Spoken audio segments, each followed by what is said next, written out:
Hey there guys, and welcome to this episode of Gearist TV's Gear Bag.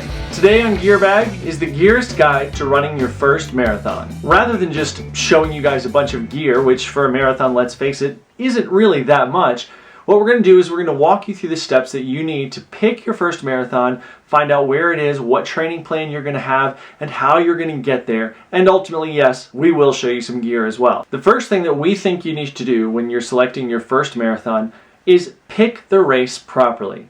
Now, how do you go about doing that? Well, there are a lot of factors to that. The first of which is how long is that race from the date you are on right now? How long is your training period going to be? Generally speaking, for your first ever marathon, depending on where your base mileage is, it would probably be a good idea to have no fewer than 20 weeks in between your start date and the race. However, if you're kind of going from a 5K, 10K, and you want to hit that marathon mark, it's a good idea to give yourself probably 6 months or so. Something else to consider is the time of year which this race will be taking place in. Now, right off, if you run hot, or your body tends to be very hot, and you want to race somewhere that it's a little bit cooler, really take that into consideration. Most marathons are going to take place in the spring or in the fall, specifically for that purpose. You should be able to find some weather history for the place where the race you want to participate in is taking place. Make sure that if you like cold weather, that you're actually running in a cold weather race. So running in a marathon in the early fall in Florida is probably not going to be ideal. Another thing to think about is how this race is going to go for you from a crowd standpoint. For our first marathon, we all want to have somebody there cheering us on and really being our support system while we're out on the race course. Generally speaking, all the spectators in a marathon are going to be more than happy to cheer for you and are a really great support system. But there's nothing quite as awesome as looking over and seeing a loved one right there cheering you on. So make sure that A, the race is good for spectators and that it's easy to see the runner that the spectators are following at different points along the race. Also, make sure that your relatives are not too far away. If you're going to do a race in Alaska and all your relatives live in Texas, probably not a good idea because they're not going to be able to make it. No offense to Alaska or to Texas. The point being, if you're going to go do a race, make sure that if you want to have that support, there are people there that are going to be able to make a short or long-ish drive to come and see you. Another really important thing to take into consideration when choosing your race is the event support. Now, when I say support, that's the amount of volunteers that are handling the race, whether they're on course passing out drinks and nutrition, or they're simply guiding you where to go. There are a lot of great marathon and race review sites all over the internet, so it's a really great idea to really check into some reviews and see what people think of the race that you're looking to do. Finally, and probably one of the biggest duh-lings on this list, is the course itself. Now, if you live at sea level and you want to go and do a race in, say, Leadville, Colorado, probably not the greatest idea for your first marathon. The reason being, you're training at a low altitude, number one, and number two, you're training in a very humid environment. If you go someplace like Leadville that's above 10,000 feet and also very, very dry, that's really probably going to throw you quite a bit. Additionally, a lot of races have a lot of elevation gain, a lot of up and down. If you're training someplace that's pretty flat, maybe not the best idea. Now, of course, if you live at elevation and you're going down to sea level, it's probably okay, but really take into consideration the course. Mimic the course when you're training. So if you can go up and down a lot on your training runs, that's fantastic. Mimic the environment. So if you're training in hot weather for a hot weather race, great. But if you're training in cold weather for a hot weather race, it may not translate as easily. Also take into consideration things like the camber of the road. If you're training in an area where there's a really flat road, which is what most of us would prefer, that's awesome. But then you show up on race day and the road is really cambered, you may wind up with a problem by an artificial leg length discrepancy, which can result in ITBS and many, many things like that that'll show up during the race. So really take into consideration the course itself. The next thing that you're going to want to make sure to have when getting ready to run your first marathon is a training plan. Sure, you can go out and just bomb at it and kind of try to make your way through it, just running long and things like that, but it's not going to be a very good experience. So the first thing that you should do is to decide if you want to go it alone or you want to have a coach. A lot of coaching services like PRS Fit, which is what I personally use, PRS Fit offers one-on-one coaching or pre-built marathon training plans. Now, in those training plans, they're all laid out for you every single week. Those are pre-built plans, and it lines you up from the day you start until the day you hit the race. In a one-on-one coaching situation, you're going to be able to communicate with your coach on a daily basis. Whenever you have a run, they're really going to be able to get in depth with how you're feeling and really become a part of your training plan. The main consideration between a pre-built training plan and a coached training plan is going to be cost. There are coaching services that are going to have a variety of costs, and then there are free marathon training plans. You just choose the one that you feel is right for you. Don't just base it on cost. Base it on how you think you are mentally, emotionally, and physically going to react to the plan that you're looking at. There are a lot of marathon training plans out there. There's Higdon, Hanson's, Galloway, Daniels, and Lydiard, which is personally what I use. All of those plans have their own merits. Some of them are more controversial than others, but at the end of the day, you are the one that has to make a decision, and if you have a coach with your coach, decision about which is going to fit right with you. The next thing that you want to take into consideration is time and how much time that training plan is going to take out of your life, because it will take time. There will be days where you're going to have 2 and 3 hour runs, so be sure to talk these things over with your family. Make sure you've got time in your life, and if you don't have the time in your life, how you can make that time. Another part of the time thing is recovery. A very important part, perhaps the most important part of any training regimen, is how your body recovers from it so you can go on to the next run. Make sure that you've built time in and you've got the methodology down, whether it's ice baths or massage, whatever you have to do to recover properly. The next biggie in preparing for your first marathon, or any major race for that matter, is nutrition.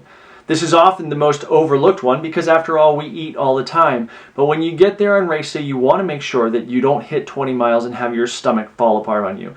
There's nothing quite as exquisitely horrible as gastrointestinal distress while running 26.2 miles. One of the first ways you can take care of your nutrition is to check the race description. On a race's website, generally speaking, they're going to list what nutrition they're going to have on course. If you do well with Gatorade, go ahead and take it. If not, you can carry your nutrition, again, which we'll talk about here in a second with some gear options for carrying your own nutrition. Keep in mind that this is yet again another place where you don't want to change things on race day. Be sure that when you train, you're trying to mimic race conditions. So if you're going to have, say, goo on course, make sure that you're training with goo. If they're going to have honey stinger on course, make sure you're training with honey stinger. Don't mix things up so that your body knows what's coming and how to deal with it. Now for the reason that you're really here is to hear about the gear for your first marathon. Right off, shoes. You want to make sure that the shoes that you're wearing are not different than they were during your training. Now, a lot of people may wear a shoe that it's in the similar line and they train in one shoe and race in another. The big danger to that is that you're racing in something that's probably going to have a lower drop, in other words, a lower heel to forefoot offset. That can really be asking for some Achilles and calf issues through the race. So if you're going to race in a different shoe because you've got a racer or a racing flat, that's fine. Just make sure that the heel to toe offset, heel to ball offset is not that much. You don't want to change something on race day that you haven't practiced in before. If you are going to wear a racing flat or a racing shoe, do be sure that you've got substantial training miles in that shoe so that you know what to expect on race day. The next piece of gear that we're going to talk about is socks. Now, I've got 2 different types of socks here. This one is Injinji. These are toe socks. You can see there, look kind of like a glove. And these are Fitz socks. These are merino wool socks. Now, it's really important that you get what works best for your feet. If you're prone to blisters, do be sure that you consider something like a double-walled sock, a 2-layer sock that are blister preventative. Also, we're going to talk about this a little more in a second, there's no shame in putting anti-chafing goop like Body Glide or what have you on your feet to prevent for blisters. Once again, make sure that the socks you wear on race day, you've worn them before in training. Don't do anything differently. Another thing that you may want to consider that are becoming more and more prevalent in races these days is compression on the lower leg. Now, these here are a pair of compression socks. These are fully knee length and they are graduated compression all the way up the leg. This right here is a compression sleeve, which basically you still have to wear a sock and this just goes over the calf. Same height as this, it just leaves the ankle free. Be sure that you know what you're getting into with compression, that you're not wearing something that's too tight and you're wearing something that's going to be comfortable over the long haul. Compression can be a great aid in increasing circulation, especially during those tough miles later in the race. As I mentioned earlier, anti-chafing goop. This is Body Glide right here. You guys can find a brand that you really like yourself.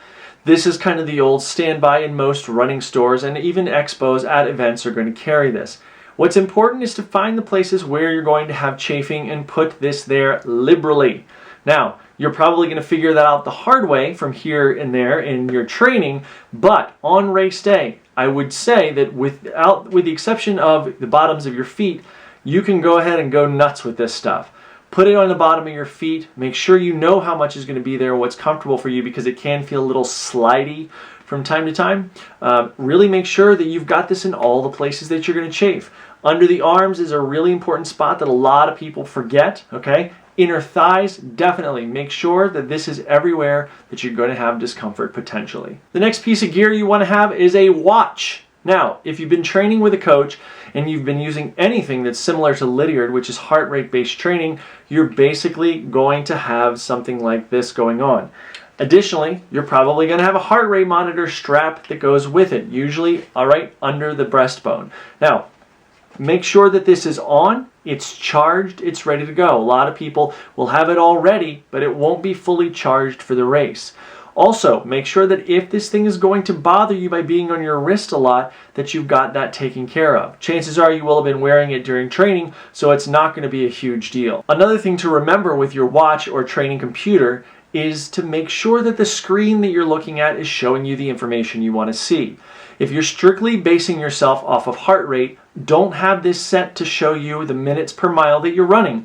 It's going to be distracting and it's going to take you away from your primary goal, which is maintaining primary heart rate and finishing the race on time. Another thing with your watch is that if it has a timer to remind you of nutrition, be sure that timer is set and running and is going to go off at the appropriate intervals, whether that's time or certain distance markers along the way. The last thing about the watch or training computer is to not get too wrapped up in it.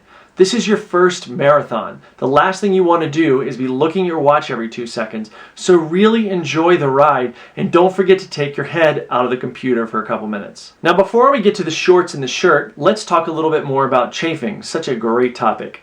Now, one thing that you may want to do, which I do myself, is to wear a cool or hot, depending on the weather, compression base layer.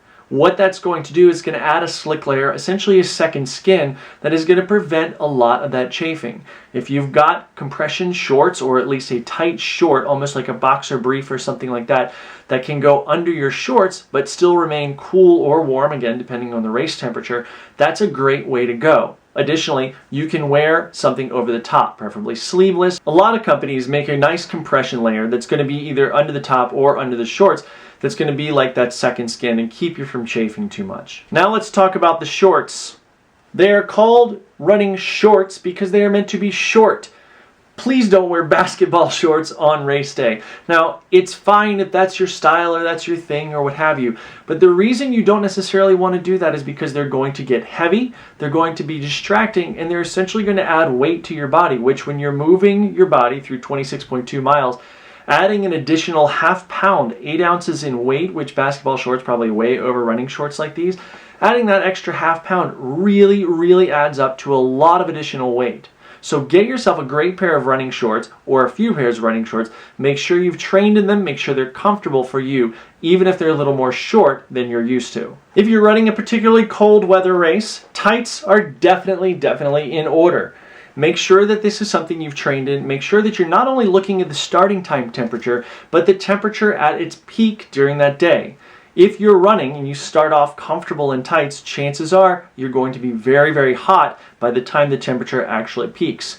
Keep in mind that it's a good idea to dress like it's 10 degrees warmer than it actually will be at its peak. So if the race is going to peak at say 50 degrees, you want to dress as though it were 60 degrees outside, even if it may be 40 degrees in the morning. The math gets a little hazy, but it's definitely something to consider, and it's going to make your race that much more comfortable and productive. Now let's move on to the shirt that you're going to be wearing for your first marathon. Now, something important to remember, again, is to take into consideration the temperature of the race. That's certainly a factor.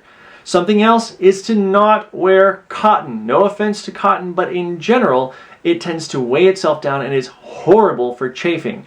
You may have seen from time to time people running down the finishing chute or just kind of in the middle of the race with bloody nipples. That is no joke and is something that should be taken very seriously.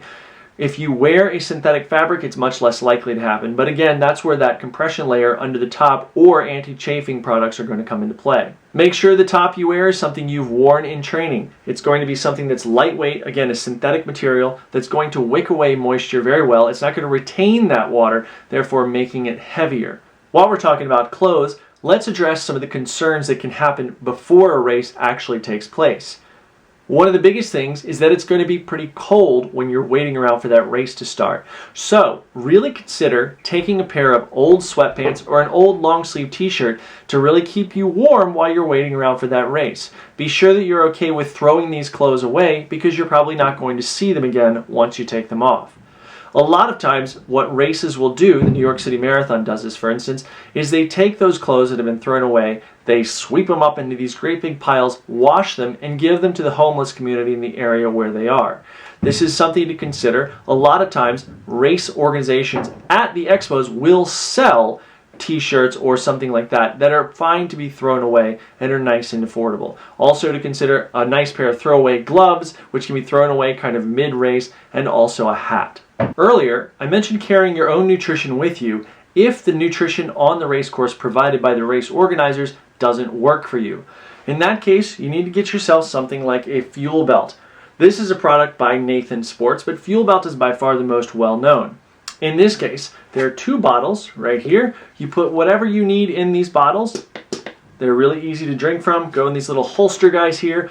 You can spin it around, hold it on the front or the back. Additionally, if you want to put solid nutrition in here, whether it's a bar of some sort or a gel or goo, you can do that just by putting it into this pocket right here on this particular product that sits either in the small of the back or up front, depending on how you orient the product.